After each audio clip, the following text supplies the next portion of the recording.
We are joined now by Andrew Culver, who is in Henderson right now at the groundbreaking of a new building being run by Wiseman Ministries.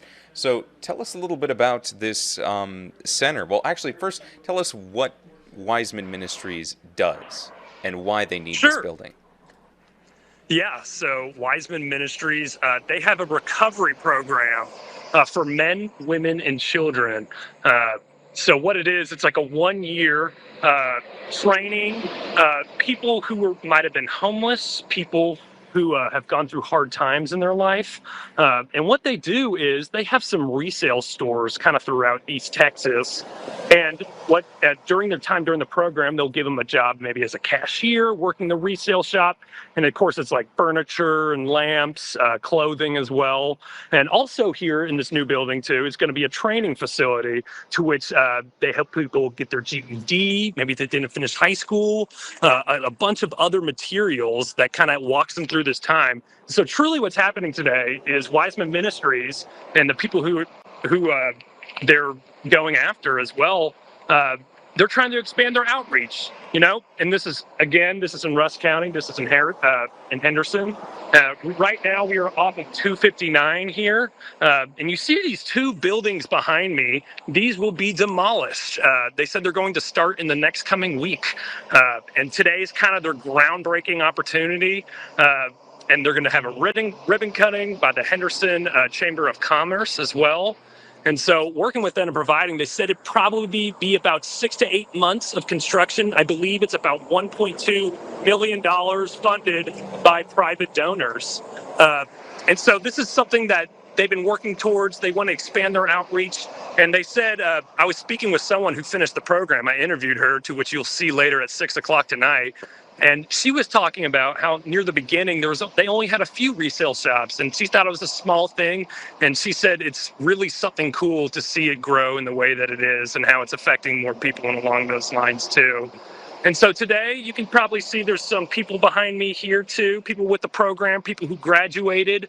I believe also, so people who own these buildings, it's NAAA. Now I could be wrong about that, but basically it's Drugs and Alcohol Anonymous type of thing as well. And so those buildings of theirs, they are getting destroyed. But however, in the new building, it'll be a one-floor building, but basically they'll host them inside of their building somewhere. They have a little section to which they'll have a new sort of office to where they can work out of.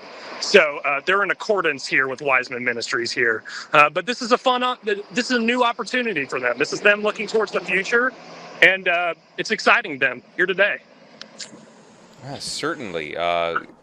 Very great to see that that Henderson County, Henderson will soon have some place for people who are in need of these training services. Talk to us a little bit more about the plans for this facility. I already know that you said it is going to be a one-story building. Do you have any knowledge of how big that one story is going to be, how many rooms, and anything else that building will feature besides that resale store and training center?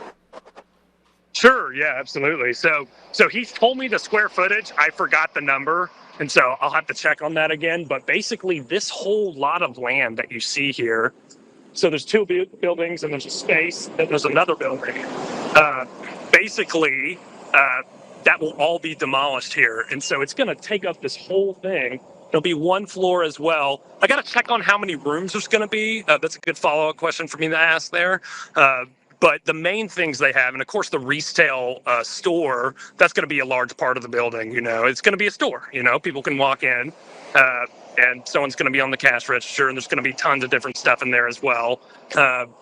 And the training facility, I'm not sure how big in particular that's going to be, but big enough to have a bunch of computers in there. They're going to have classes for the people in the program as well. And so at least enough to provide. And of course, on this big plot of land right here, I mean, they'll have the space to have enough rooms and offices to get their tasks filled. So, yeah. All right, and one more question for you. I know that you mentioned that the Life Recovery Program is offering services for both men and women, but you also mentioned children. I think maybe some of our viewers may not it may not come to mind immediately, what kind of life recovery services these children Mm. need? What are we talking about there? So, so when we say children as well, mainly it's teenagers that they'll work with from time to time who have gone through stages. Yes, you're right. Children is a general outline that they kind of put into their mission. This in particular, this building is going to be focused more on the women's side of things. This will be part of their women's classes and their women's recovery program. They also work with, of course, men too. But as far as children per se, that it's teenagers who have been maybe in the same state of mind. Maybe they ran away from home. Maybe they don't have resources provided to them. Maybe they're in a tough place in life and they want to reach out as well. And so they say typically it's older, younger adults, if that makes sense. And so usually not young children, but they are open to helping everyone. That's kind of why they say men, women, and children. All right. Well, thank you so much, Andrew, for coming here on our show to give us an update and give us a look at that space that will all be turned into one building that will hopefully serve as a hub to help and serve many in need in Henderson. Again, thank you for your call. All right. Thank you, Well, we Leo. will Appreciate it. hear more about that story tonight at 6 p.m.